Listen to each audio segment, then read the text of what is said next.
নমস্কার বন্ধুরা, আবার চলে এসেছি একটা নতুন রেসিপির সাথে। আশা করি বন্ধুদের রেসিপিটা অনেক ভালো লাগবে। বন্ধুরা যে যেখান থেকে আমার ভিডিওগুলো দেখছেন সবাই ভালো আছেন, আমিও ভালো আছি। আজকে আমরা তো অনেক রকম চিপস খেয়ে থাকি, দোকানের বা আলুর চিপস করেছি বা খেয়েছি।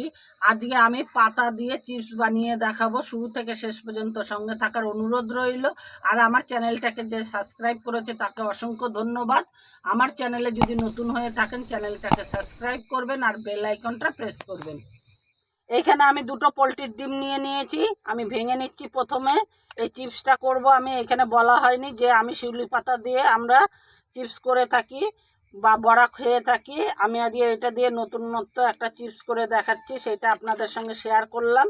কারণ কি, আমাদের এইখানে হলো গিয়ে অনেক সময় এই শিউলি পাতাটা খুবই উপকারী। এটা খেলে বড় থেকে বাচ্চাদের সবারই উপকার হয়। সেই জন্য আমি শিউলি পাতাটা দিয়ে চিপস করলাম। বাচ্চারা তো এমনিতে চিপস খেতে খুবই ভালোবাসে, সেই জন্য এরকম ভাবে যদি করে দেন তাহলে কিন্তু চিপসটা খাবে। ডিমটাকে ভালো করে ফাটিয়ে নেব এইভাবে।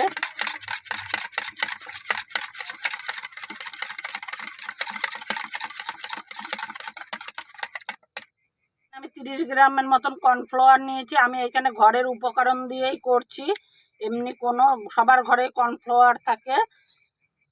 এইখানে 30 গ্রামের মতন কর্নফ্লাওয়ার নিয়েছি, আর সবার ঘরে এই চালের গুঁড়োটা থাকে।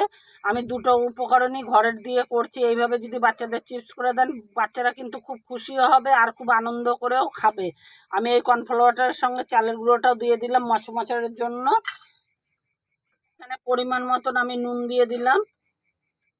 আমি এখানে 1 চিমটির মতন খাবার সোডা দিয়ে দিলাম। এবার আমি সব মিশ্রণগুলো একসাথে ফাটিয়ে একটা ব্যাটার তৈরি করব।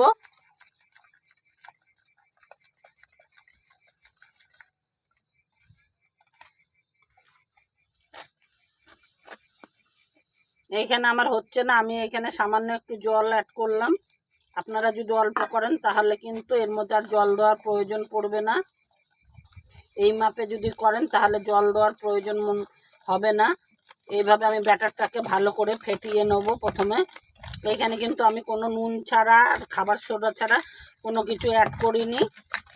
আমি যেইভাবে তৈরি করছি এইভাবে যদি করেন অবশ্যই আমার মতনই একদম পারফেক্ট তৈরি হবে।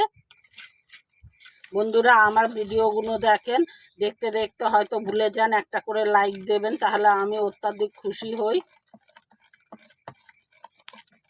আমি কতগুলো শিউলি পাতা ধুয়ে পরিষ্কার করে আগেই রেখেছিলাম, জল নেই। দেখুন এইভাবে আমি আর এই যে ব্যাটারটা যে তৈরি করে রেখেছি ব্যাটারটার মধ্যে এইভাবে দিচ্ছি, দিয়ে ভালো করে চুবাতে হবে কিন্তু দুই পিঠ চুবিয়ে নিলাম। এবার ভালো করে এটাকে কিন্তু এটাকে ব্যাটারটাকে পুরো ফেলে দিয়ে পাতলা করে দিতে হবে। দেখুন আমি কিভাবে দিচ্ছি। এবার আমি তেলে দিয়ে দিচ্ছি। দেখুন তেলে দেওয়ার পরেই কিন্তু এরকম উপর দিয়ে যদি দেন তাহলে কিন্তু একদম সুন্দর হবে এরকম দেখতে। আমি আরেকটাও ছেড়ে দেখাচ্ছি। তেলটা কিন্তু খুব হিটে রাখতে হবে, তবেই কিন্তু এরকম হবে জিনিসটা। দেখুন আমি কয়েকটা দিয়ে দিয়ে দেখাচ্ছি আপনাদের।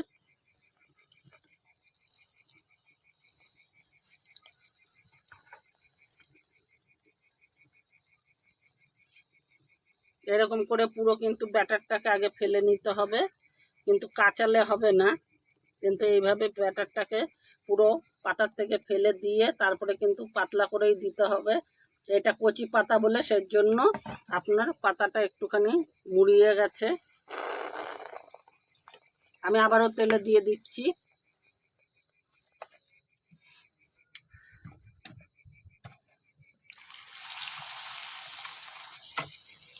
দেখুন দেওয়ার সঙ্গে সঙ্গে কিন্তু ওপরে একটু তেল দিলে একদম কিন্তু পুরো দেখুন কত সুন্দর ফুলে উঠছে। আর এটাকে ফোলার পরেই কিন্তু উল্টে দিতে হবে। আমি একটা একটা করে ছাড়ছি আর একটা একটা করে ভাজছি।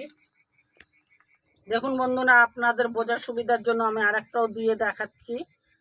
দেখুন এইভাবে কিন্তু ব্যাটারটাকে পুরোটাই ফেলে দিতে হবে, ফেলে দিয়ে পাতলা মতন করে রেখে তারপরে দিতে হবে। আর তেলটা কিন্তু হাই হিটেই রাখতে হবে, রেখে কিন্তু এটাকে দিতে হবে।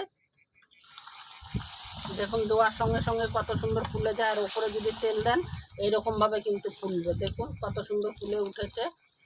আর এটা ফোলার সঙ্গে সঙ্গে উল্টে দিতে হবে। আশা করি বন্ধুরা আপনাদের আমি বোঝাতে পেরেছি। দেখুন এইরকম করে চিপস করে দিলে কিন্তু শিউলি পাতায় অনেক উপকারিতা আছে। এইভাবে যদি চিপস করে দেন বাচ্চারা কিন্তু খেতে একটুও করবে না। এই হিটে দিলেই কিন্তু এরকম সুন্দরভাবে ফুলবে। আর এইভাবে আমি ভেজে ভেজে নামাচ্ছি, আপনাদের আরও কটা দিয়ে দেখাচ্ছি। এখানে আমি কটা ভেজেছিলাম আগে, দেখুন কত সুন্দর লাগছে, একদম পুরো এরকমভাবেই আমি কিন্তু দিয়ে ভেজে নেব। দেখুন বন্ধুরা আমি এরকম করে তেলের মধ্যে দিয়েছি আর এই ভেজেছি। আমি তো আঁচটা একদমই কম করে রেখেছি। এরকম আঁচ যদি কম করে রাখেন তাহলে প্রথমে কিন্তু খুব হিটে দেবেন, তারপরে এরকম কম করে নেবেন। আমি নাবিয়ে নিচ্ছি, তেলটা আমি ঝরাচ্ছি। আমি এই ঝুড়িটার মধ্যে নাবিয়ে নিচ্ছি। দেখুন আওয়াজ শুনে বুঝতেই পারছেন যে কতটা মচমচে হয়েছে এইগুলো। আমি এইগুলোকেও তেল ঝরিয়ে তুলে নিচ্ছি। এখানে আমার যেহেতু কাঠের আগুন, সেই হিসেবে হিটটা একটু কোনোটায় বেশি পড়ে গেছে আর কোনোটায় কম হয়েছে। আপনাদের আশা করি বোঝাতে পেরেছি। আমি এইভাবে তেলটা ঝরিয়ে আপনাদের দেখাচ্ছি। দেখুন বন্ধুরা আমার ভাজা হয়ে গেছে আর কত সুন্দর ভাজা হয়েছে। এরকমভাবে যদি করেন বা বাচ্চাদের দেন, দেখেন কতটা খাস্তা হয়েছে। আমি ভেঙে দেখাচ্ছি আপনাদের। দেখেন একদম কিন্তু মুচমুচে হয়েছে, খুবই সুন্দর হয়েছে।